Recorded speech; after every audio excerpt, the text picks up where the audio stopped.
Today we are going to learn about animals and their physical features. I'm going to ask you about some questions and you have to answer in English.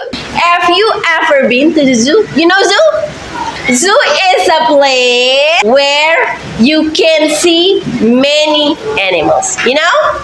What did you see in the zoo? Lions. What else? Goats. Okay, giraffe. Very good. Can you name some tame animals in the zoo? Tame animals are friendly and not dangerous. For example, sheep. It's not dangerous. Can you name? Cows. Hamster. Peacock. Cow. Wild animals are strong and dangerous. Can you name? Elephant.